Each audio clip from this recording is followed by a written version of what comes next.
আসসালামু আলাইকুম। Technique easy এডুকেশনের পক্ষ থেকে নবম দশম শ্রেণীর শিক্ষার্থীদের জানাচ্ছি শুভেচ্ছা। আজকের পর্বে আমরা চট্টগ্রাম বোর্ড 2025 সালে আসা একটা সৃজনশীল নিয়ে তোমাদের সাথে আলোচনা করব। দেখো তো উদ্দীপক হিসেবে কি দেওয়া আছে, দুইটা চিত্র দেওয়া আছে।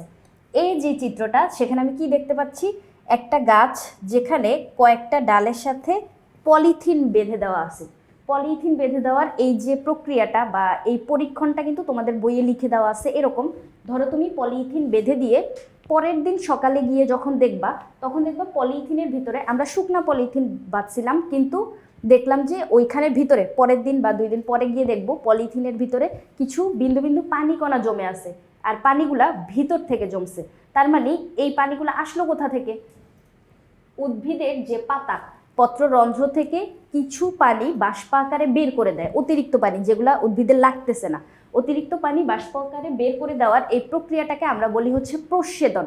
এখন বাষ্প আকারে উড়ে যাওয়ার কথা, কিন্তু পলিথিন থাকার কারণে সেটা উঠতে পারলো না, পলিথিনের গায়ে জমা হয়ে থাকলো। তাহলে এই প্রক্রিয়াটা আমরা কি বুঝতেছি?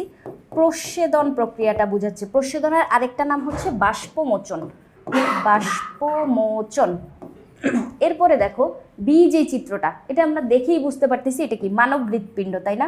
মানব হৃৎপিণ্ডের একটা চিত্র আঁকছে। তাহলে উদ্দীপকটা আমরা বুঝতে পারলাম যে প্রস্বেদন আর মানব হৃৎপিণ্ড। তারপরে চলো আমরা প্রশ্নে যাই। কি বলছে দেখো তো, ক নাম্বার প্রশ্নটাই যে রক্তচাপ কি। এখন রক্ত চলাচল করে কিসের ভিতর দিয়ে? রক্তনালীর ভিতর দিয়ে, ধমনী শিরার ভিতর দিয়ে। এখন এই রক্ত যখন চলাচল করবে, ওর ফ্লো এর কারণে, মানে রক্ত অনেক দ্রুত গতিতে চলাচল বা ফ্লো যখন করবে, তখন এই যে রক্তনালীগুলা, ওর ভিতরে একটা চাপ অনুভূত হবে। দেখো এটা ধরো রক্তনালী, রক্তকণিকাগুলো এরকম চলাচল করতেছে, তখন এই রক্ত প্রবাহের কারণে ধমনীর গাত্রে যে চাপটা অনুভূত হবে, রক্ত চলাচলের কারণে ধমনী গাত্রে যে চাপটা অনুভূত হবে, ওইটাকে আমরা বলবো হচ্ছে রক্তচাপ। এরপরে দেখো রক্তের কোন গ্রুপকে সর্বজনীন দাতা বলা হয়? সর্বজনীন দাতা মানে সে দান করতে পারবে। আরেকটা আছে সর্বজনীন গ্রহীতা, সে সবারটা গ্রহণ করতে পারে। এখন সর্বজনীন বললেই আমরা বুঝতে পারি কি, সবার কাছ থেকে। তাহলে সে সর্বজনীন দাতা যেই ব্লাড গ্রুপটা, সে সবাইকে দান করতে পারবে। এখন ব্লাড গ্রুপ আমরা জানি কয়টা আছে, এ আছে, বি আছে, ও এবং এ বি। এই যে ব্লাড গ্রুপগুলা, এগুলো আবার পজিটিভ নেগেটিভ আছে। এখন মেনলি গ্রুপ হচ্ছে এই 4টা, যার ভেতরে ও যে ব্লাড গ্রুপটা, এটাকে আমরা সর্বজনীন দাতা বলতে পারি। কি জন্য? কারণ এই যে ও গ্রুপের যে রক্ত মানে ধারণকারী ব্যক্তি, সে এ গ্রুপকেও দিতে পারে, বি গ্রুপকেও দিতে পারে, এ বি গ্রুপকেও দিতে পারে, এবং ও নিজেকে নিজে তো দিতে পারবেই। তাহলে ওকে আমরা সর্বজনীন দাতা বলবো। এখন দিতে পারবে, এটা তো সহজে বলে ফেলতেছি, কিন্তু কিভাবে দিতে পারবে? এক গ্রুপের রক্ত আরেক গ্রুপের রক্তে, মানে আরেক গ্রুপের ব্যক্তির দেহে দিলে কি সমস্যা হবে না? এরকম তো চিন্তা আমাদের মাথায় আসতেই পারে। হ্যাঁ, সমস্যা হয় যখন তোমার অ্যান্টিজেন আর অ্যান্টিবডি এরকম বিক্রিয়া করা শুরু করে। ধরো তোমার দেহে বি রক্ত প্রবাহিত হচ্ছে, বি গ্রুপের রক্ত, তুমি এ গ্রুপের রক্ত গ্রহণ করে ফেললা, সেক্ষেত্রে অ্যান্টিজেন আর অ্যান্টিবডি যেই মানে ভিতরে আছে, রক্তের ভিতরে আমাদের অ্যান্টিজেন অ্যান্টিবডি থাকতেছে, ওগুলো কি করে, রিয়েক্ট করা শুরু করে, মানে এক গ্রুপেরটা আরেক গ্রুপ নিতে পারে না। তাহলে যদি এরকম রিয়েক্ট করা শুরু করে, সেক্ষেত্রে তো রোগীর ক্ষেত্রে বা যে গ্রহণ করছে তার জন্য এটা খুবই বিপজ্জনক হয়ে যায়। কারণ কি, মৃত্যুর আশঙ্কাও কিন্তু থাকে, প্রাণনাশের আশঙ্কাও থাকে। কিন্তু ও গ্রুপের যে রক্ত, ওখানে দেখো কি হয়, এই শ্রেণীর রক্তে কোনো অ্যান্টিজেন থাকে না। এই যে ও গ্রুপের যে রক্ত, এখানে কোনো অ্যান্টিজেন থাকে না। আবার এ আর বি, যেটা আমরা ক্যাপিটাল লেটার দিয়ে প্রকাশ করব, এটা হচ্ছে অ্যান্টিজেন। আর স্মল লেটার দিয়ে যেটা প্রকাশ করব, দেখো ছোট হাতের এ ছোট হাতের বি, সেটা হচ্ছে আমাদের অ্যান্টিবডি। এখন ও গ্রুপের রক্তে কোনো অ্যান্টিজেন থাকে না, আবার এই যে অ্যান্টিবডি দুইটাই থাকে, যার কারণে যে কোনো ব্লাড গ্রুপের রক্তে যখন আমরা এটা দিয়ে দিই, সেক্ষেত্রে রিয়েক্ট করতেছে না। কি জন্য? কারণ অ্যান্টিজেন নাই। অ্যান্টিজেন অ্যান্টিবডি এরকম মানে এই জায়গাটায় আমি একটু পড়ি, দেখো দাতার লোহিত রক্তকণিকা বা কোষের কোষ ঝিল্লিতে উপস্থিত অ্যান্টিজেন, অ্যান্টিজেন যদি গ্রহীতার রক্তরসে উপস্থিত এমন অ্যান্টিবডির সংস্পর্শে আসে যা উক্ত অ্যান্টিজেনের সাথে বিক্রিয়া করতে সক্ষম, তাহলে রোগীর জীবন বিপন্নের সম্ভাবনা থাকে। অর্থাৎ কি বলছে, যে অ্যান্টিজেন সমৃদ্ধ রক্তরস তোমার দেহে উপস্থিত, ওইটা যদি অন্য কোনো একটা অ্যান্টিবডির সংস্পর্শে আসে, তখন কি করে, রিয়েক্ট করা শুরু করে, একজন আরেকজনকে নিতে পারে না, মানে বিরূপ একটা প্রতিক্রিয়া তৈরি হয়, যার কারণে রোগীর জীবন বিপন্নের সম্ভাবনা থাকে। এই জন্য আমরা মানে যার তার রক্ত যাকে তাকে দিতে পারি না, এ গ্রুপের রক্ত যার দেহে প্রবাহিত হচ্ছে তাকে কিন্তু আমরা বি গ্রুপের রক্ত দিয়ে দিতে পারবো না। রক্ত দান এটা কিন্তু একটা সামাজিক কর্মসূচি। ধরো তোমার কোনো অ্যাক্সিডেন্ট বা দুর্ঘটনার কারণে রক্ত শূন্যতা দেখা দিচ্ছে বা রক্ত দান করা প্রয়োজন, রক্তের ঘাটতি আছে, এমন সময় আমরা রক্ত এই যে দেওয়া নেওয়ার ক্ষেত্রে এই জিনিসটা মাথায় রাখবো যে ব্লাড গ্রুপটা অবশ্যই আমরা জেনে রাখবো কার ব্লাড গ্রুপ কি। সেক্ষেত্রে এমন সময় মানে আমাদের একটু সুবিধা হবে, তাড়াতাড়ি আমরা এরকম মানে কোনো একটা মুমূর্ষু রোগী ধরো, সেক্ষেত্রে আমরা হচ্ছে এই সামাজিক কর্মসূচিটা করতে পারতেছি। তাহলে ও সবাইকে দিতে পারবে কি জন্য? কারণ ও এর অ্যান্টিজেন থাকে না আর অ্যান্টিবডি দুইটাই থাকে। এরপরে আসো পরের প্রশ্নটায় আমরা যাই। কি বলছে দেখো তো, চিত্র বি এর গঠন বর্ণনা করতে বলছে। চিত্র বি কি ছিল? মানব হৃৎপিণ্ড ছিল। হৃৎপিণ্ডের গঠন বর্ণনা করতে বলছে। এখন গঠন যদি বলে দেয় সেক্ষেত্রে বুঝবা যে তোমার এখানে চিত্র আঁকাটা ফরজ হয়ে গেছে, মানে চিত্রই তোমার কাছে চাইছে। তাহলে হৃৎপিণ্ডের চিত্রটা আমরা এখন আঁকবো, তাও আবার চিহ্নিত চিত্র আঁকা লাগবে, কারণ চিত্র আঁকলেই ওটা চিহ্নিত করতে হয়। চলো আমরা একটু চেষ্টা করি হৃৎপিণ্ডের চিত্রটা আঁকা। সবার প্রথমে আমি ঊর্ধ্ব মহাশিরা আর নিম্ন মহাশিরাটা আঁকলাম। উপর থেকে আসলো ঊর্ধ্ব মহাশিরা, নিচের দিক থেকে আসতেছে নিম্ন মহাশিরা, এই ধরো আঁকলাম। এরপরে হৃৎপিণ্ডের যে অংশটুকু উপরের দিকে থাকতেছে একটা আর্চের মতো অংশ, দেখো এটা যে বাঁকা একটা অর্ধচন্দ্রের মতো অংশ, এটাকে আমরা বলতেছি হচ্ছে আর্চ। এই আর্চটা তিনটা নালীতে আবার বিভক্ত হয়, যেগুলা দিয়ে তোমার হাত, মাথা, পা সব জায়গায় রক্ত পৌঁছে যাচ্ছে, এরকম দিলাম। এরপরে এইখান থেকে দুইটা নালী যাবে, যেটা দুই ফুসফুসে চলে যাবে। দেখো এই দিক থেকে একটা যাবে আমার এই ফুসফুসে, এই আরেকটা যাবে আরেকটা ফুসফুসে, দুই দিক থেকে দুইটা নালী দুই ফুসফুসে চলে গেল। হার্ট কিন্তু আমাদের বুকের একদম মাঝখানে অবস্থান করে। আমি অনেককে এরকম বলতে শুনছি যে বলে হার্ট নাকি বুকের বাম পাশে অবস্থান করে, না, কিন্তু হার্ট হচ্ছে বুকের মাঝখানে অবস্থান করে, কিন্তু কিছুটা বাম দিকে হেলে থাকে, এবং ওর যে পাম্পটা শুরু হয় ওটা বাম দিক থেকে শুরু হয়, যার জন্য মনে হয় যেন হার্টটা বাম দিকে, আসলে হার্ট বুকের মাঝখানে, আর দুই পাশে দুই ফুসফুস অবস্থান করতেছে। এরপরে আসো, হার্টে আমরা জানি 4টা চেম্বার থাকে।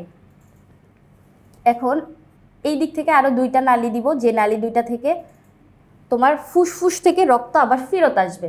এখন এইখানে আমি একটা কপাটিকা দিচ্ছি। দেখো কপাটিকা মানে হচ্ছে একমুখী দরজা, যে দরজা দিয়ে শুধু প্রবেশ করতে পারবে কিন্তু বের হইতে পারবে না। দেখো এখানে একটা কপাটিকা, আবার এই দিকে আরেকটা কপাটিকা, এখানে উল্টা দিকে আরও দুইটা কপাটিকা। এরপরে দেখো এগুলো হচ্ছে নিলয় আঁকতেছি। নিলয় যখন আঁকবা তখন এই জায়গাটা খেয়াল রাখা লাগবে, এই পাশে প্রাচীরটা দেখো খুবই পুরু করে আঁকছি, খুবই পাতলা করে আঁকছি আমি, আর এই পাশে প্রাচীরটা হচ্ছে অনেক বেশি পুরু। এটারও একটা কারণ আছে, কারণটা আমি একটু পরে বলতেছি। দেখো হার্ট কিন্তু আমার আঁকা শেষ, এখন শুধু আমি ওকে চিহ্নিত করব। চিহ্নিত কিভাবে করব? সবগুলা চিহ্নিতকরণ হবে হাতের ডান পাশে। যে কোনো চিত্র তুমি আঁকো, চিহ্নিতকরণের ক্ষেত্রে এই জায়গাটা খেয়াল রাখা লাগবে যে সবগুলা চিহ্নিতকরণ আমি হাতের ডান পাশে করতেছি কিনা। বইয়ে দেখবা এরকমভাবে করা, এইদিকে একটা এইদিকে একটা, এইভাবে উপরের থেকে একটা, এটা কিন্তু কখনোই একটা সঠিক প্রসেস না। এভাবে আঁকলে মানে স্ট্যান্ডার্ড হয় না চিত্রটা। তুমি চিত্র আঁকার পরে সবগুলো চিহ্নিতকরণ অবশ্যই হাতের ডান দিকে করবা। এবার চলো আমরা চিহ্নিতটা করে ফেলি। উপর থেকে যেটা আসলো ওইটা হচ্ছে আমাদের ঊর্ধ্ব মহাশিরা, ঊর্ধ্ব মহাশিরা। তারপরে নিচের দিক থেকে যেই নালীটা, এটা হচ্ছে আমাদের নিম্ন মহাশিরা। চেষ্টা করবা যাতে এই তোমার চিহ্নিতকরণের লাইনগুলা তোমার চিত্রের উপর দিয়ে না যায়। দেখো যদি আমি এটাকে এরকম করে নিয়ে যেতাম, এই যে এটা আমার নিম্ন মহাশিরা, আমি যদি এটাকে এরকম করে নিয়ে যেতাম, দেখো তো পুরো চিত্রটা কেটে গেল না, কীরকম বাজে দেখাচ্ছে। চেষ্টা করবা যাতে এরকমভাবে চিত্রটা নষ্ট না হয়। সেক্ষেত্রে আমি নিচের দিকে নামায় তারপরে এই দিকে নিলাম। কি, এটার নাম হচ্ছে আমার নিম্ন মহাশিরা, নিম্ন মহাশিরা। এরপরে দেখো এই যে একটা প্রকোষ্ঠ, 2 নম্বর প্রকোষ্ঠ, 3, 4, 4টা প্রকোষ্ঠ দেখতে পারতেছি। এই প্রকোষ্ঠগুলার উপরের দিকে যেটা আছে 1 আর 3, এগুলাকে আমরা বলবো হচ্ছে অলিন্দ, উপরের গুলাকে বলবো অলিন্দ, এবং নিচের দিকে যে 2টা চেম্বার আছে 2 আর 4, এই 2টা নিচে না, নিচের দিকে প্রকোষ্ঠ, এই নিচের গুলাকে বলবো হচ্ছে নিলয়। দেখো নিলয় আর অলিন্দ দুইটাই সেম নাম, উপরের গুলাকে অলিন্দ বলবো, নিচের গুলাকে নিলয় বলবো। তাহলে পার্থক্য কোথায়? পার্থক্য হচ্ছে ডান আর বামে। দেখো তোমার যেটা ডান হাত, যেটা দিয়ে আমি আঁকলাম, আমি হচ্ছে ডান হাত, তাহলে ডান হাত যেটা দিয়ে আমি আঁকলাম এই পাশে আমি বাম চিহ্নিত করব। তাহলে আমার 3 নম্বর প্রকোষ্ঠটা কীরকম হইল? এটা হচ্ছে আমার বাম অলিন্দ হইল। এবং নিচের দিকে যেটা এটা হচ্ছে আমার বাম নিলয়, এবং আমার যেটা বাম হাত, এই যে আমার বাম হাত, এই দিকে আমি চিহ্নিত করব সব ডান। কি জন্য উল্টা চিহ্নিত করতেছি? কারণ তুমি যখন এইভাবে সোজা হয়ে ঘুরে দাঁড়াবা, এটা যদি তোমার হৃৎপিণ্ড তুমি কল্পনা করো, সেক্ষেত্রে কিন্তু উল্টায় যাচ্ছে, তাই না? এই জন্য হচ্ছে আমরা মানে চিহ্নিত করার সময় উল্টাটা করতেছি। এখন 1 নাম্বার যে প্রকোষ্ঠটা, এটাকে আমরা কি বলবো? ডান অলিন্দ বলবো, উপরে থাকলে অলিন্দ। তাহলে এটা হইলো আমার ডান অলিন্দ। এবং নিচে যেই 2 নাম্বারটা, এটা হচ্ছে আমার ডান নিলয়, ডান নিলয়। ডান অলিন্দ আর ডান নিলয়ের মাঝখানে যে কপাটিকাটা, কপাটিকা মানে একমুখী দরজা, এই দরজাটাকে আমরা বলবো হচ্ছে ট্রাইকাসপিড কপাটিকা। এই দরজাটার নাম হচ্ছে ট্রাইকাসপিড, ট্রাইকাসপিড কপাটিকা। আর বাম অলিন্দ আর বাম নিলয়ের মাঝখানে যে কপাটিকাটা, এটাকে আমরা বলবো হচ্ছে বাইকাসপিড, বাইকাসপিড কপাটিকা। কিভাবে মনে রাখবা? বাম বাইকাসপিড, বাম দিকে বাইকাসপিড কপাটিকা, ডান দিকে ট্রাইকাসপিড কপাটিকা। এরপরে দেখো আমাদের অনেকটুকু চিহ্নিত করা শেষ। এখন শুধু এই যে 2 দিকে যে 2 নালীটা গেছে, ফুসফুসে গেল না, এই যে 2টা নালী 2 ফুসফুসে গেল। এখন ফুসফুসে যদি কোনো কিছু যায়, সেক্ষেত্রে ওটাকে মানে ফুসফুস রিলেটেড কোনো কিছুকে আমরা পালমোনারি বলি। তুমি চাইলে ফুসফুসীয় ধমনীও বলতে পারো অথবা পালমোনারি ধমনীও বলতে পারো। তাহলে এই যে 2 দিকে 2টা গেল, এগুলোকে আমরা কি বলবো? ফুসফুসীয় ধমনী বলবো অথবা পালমোনারি ধমনী বলবো। তাহলে এখানে আমি চিহ্নিত করি ফুসফুসীয় ধমনী। আর ফুসফুস থেকে আবার রক্ত নিয়ে যে আসতেছে, এই যে ছোট 2টা নালী আমি দিলাম, এই যে দেখো ওরা হচ্ছে রক্ত নিয়ে আসবে ফুসফুস থেকে আবার, ওদের 2জনকে আমরা বলবো হচ্ছে ফুসফুসীয় শিরা। ফুসফুসীয় ওই জায়গাটায় তুমি পালমোনারিও লিখতে পারো, ফুসফুসীয় ধমনী আর ফুসফুসীয় শিরা। ধমনী কি করলো? ফুসফুসে নিয়ে গেল, আর আবার শিরা কি করতেছে? ফুসফুসীয় শিরা আবার রক্তটা নিয়ে আসতেছে। তাহলে দেখো আমাদের সব কিছু এখানে চিহ্নিত করা শেষ। আর শুধু এই যে মহাধমনীটা, এই যে 3টা নালীওয়ালা যে আর্চটা, এই আর্চটার নাম হচ্ছে তোমার মহাধমনী। লিখার জায়গা নেই, কোথায় লিখবো? উপরে লিখে দিই, দাঁড়াও এটাকে নিচে নামাই।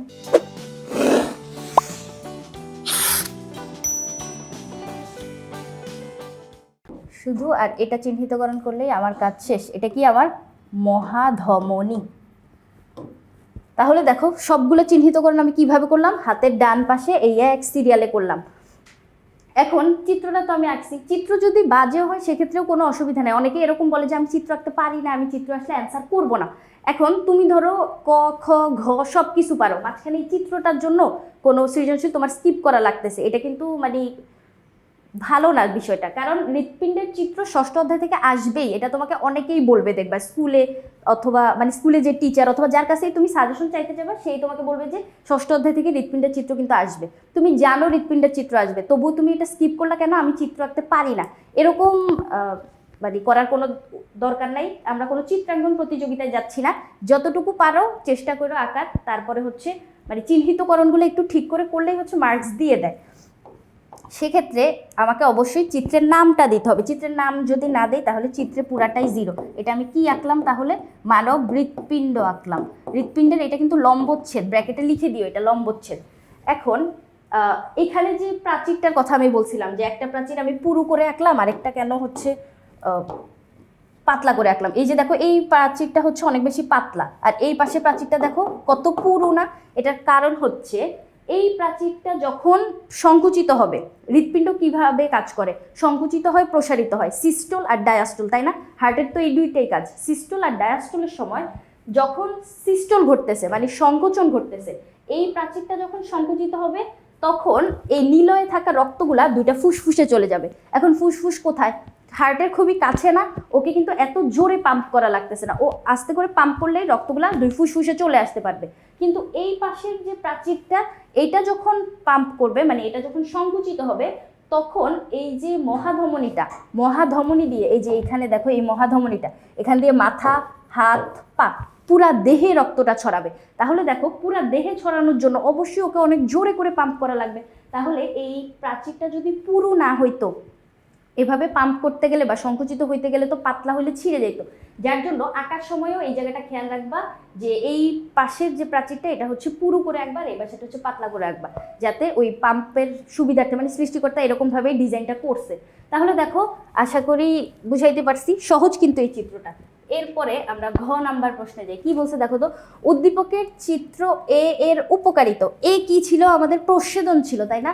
বাষ্পমোচন বা প্রচ্ছেদন, এটার উপকারিতা আর ক্ষতিকর উভয় দিকই বিদ্যমান। ইয়েস, প্রচ্ছেদনের কিন্তু ভালো দিকও আছে, ক্ষতিকর দিকও আছে। এই জন্য বিজ্ঞানী কার্টিস এই প্রচ্ছেদনকে প্রয়োজনীয় অমঙ্গল বলছে, মানে নেসেসারি ইভিল বলছে। নেসেসারি মানে কি বলতো? প্রয়োজনীয়। কি বলছে বিজ্ঞানী কার্টিস? নেসেসারি ইভিল বলছে। এখন এই যে নেসেসারি মানে হচ্ছে উপকারী বা প্রয়োজনীয়, আর ইভিল মানে কি? ইভিল বলতে আমরা অমঙ্গল বা শয়তান বুঝি না?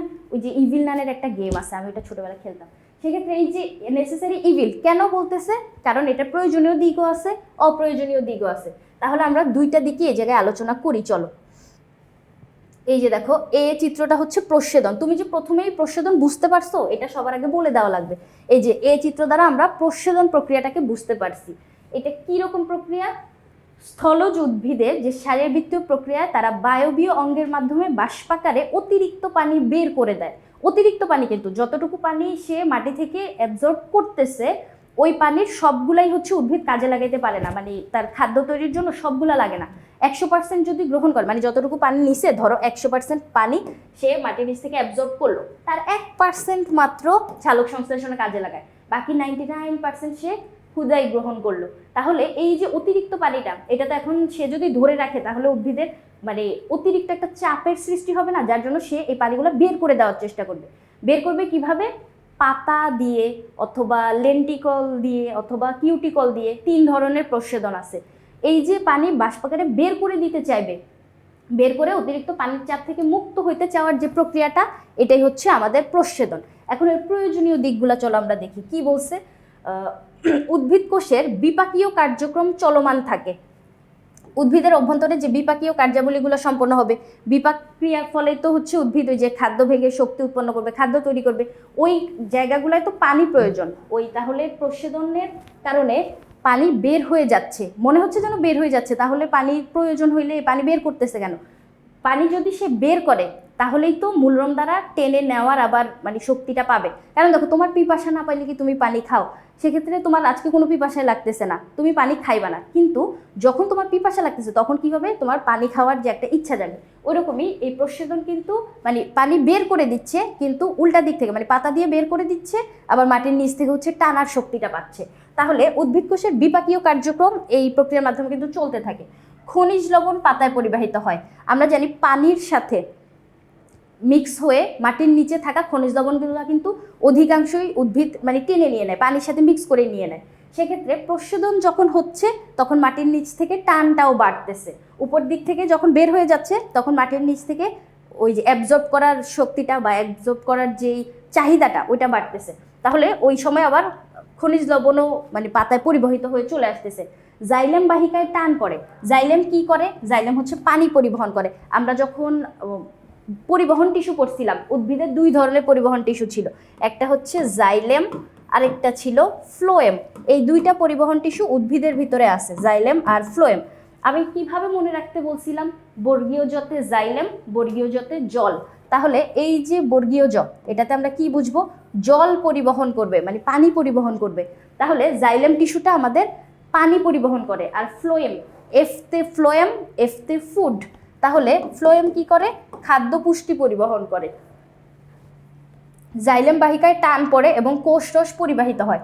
এই যে জাইলেম কি করবে? পানি পরিবহনের কাজ করবে। এই জাইলেম পরিবাহিকায় যখন টান পড়তেছে, মানে উপর থেকে যখন পানির ঘাটতি তৈরি হচ্ছে, মানে বের করে দিচ্ছে যেহেতু, তখন ওই জাইলেম বাহিকায় টানের ফলে উদ্ভিদ কিন্তু মাটির নিচ থেকে তোমার মূলরম দ্বারা পানি শোষণ করতেছে। প্রতিনিয়ত পত্রফলক দিয়ে শোষিত তাপ শক্তি হ্রাস করে পাতার কোষগুলোর তাপমাত্রা সহনীয় পর্যায়ে। ওই যে পানি অতিরিক্ত বের হয়ে যাচ্ছে, এখন পানি তো আমাদের তাপীয় ভারসাম্য বজায় রাখে, তাই না? সেক্ষেত্রে ওই যে পানিটা যাতায়াত করতেছে, ওখান দিয়ে হচ্ছে তোমার কোষগুলোর তাপীয় যে ভারসাম্যটা বজায় থাকতেছে। পাতার মেসোফিলে ব্যাপন চাপ সৃষ্টি হয় যা পানি শোষণে সাহায্য করে। ওই যে সেম কথাটা, উপর থেকে যখন বের হয়ে যাচ্ছে নিচে থেকে হচ্ছে টানার যে চাহিদাটা বাড়তেছে। তাহলে এই যে উদ্ভিদ পানি শোষণ করতেছে এটা অবশ্যই তার জন্য দরকারি। এই শোষণটা চলমান রাখতেছে কিন্তু তোমার প্রস্বেদনটা, আবার অতিরিক্ত পানির চাপ থেকেও মুক্তি দিচ্ছে। এই কথাগুলোও কিন্তু চাইলে ইনক্লুড করতে পারো। কি লিখবো, যে অতিরিক্ত পানি বাষ্পাকারে বের করে দেওয়ার মাধ্যমে উদ্ভিদ পানির চাপ থেকে মুক্তি পাচ্ছে। তারপরে ক্ষতিকর দিক চলো দেখি। এখন প্রস্বেদন সবসময় চলতে থাকে।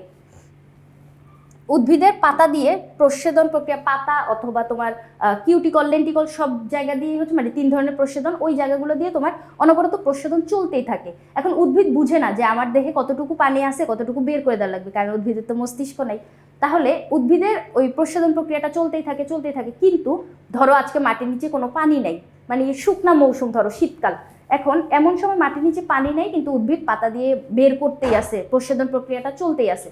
যদি মাটির নিচ থেকে অ্যাবজর্ব করে নিতে না পারে কিন্তু উপর দিয়ে বের করে দিচ্ছে, সেক্ষেত্রে তুমি বুঝো যে পানির ঘাটতি কিন্তু তৈরি হচ্ছে।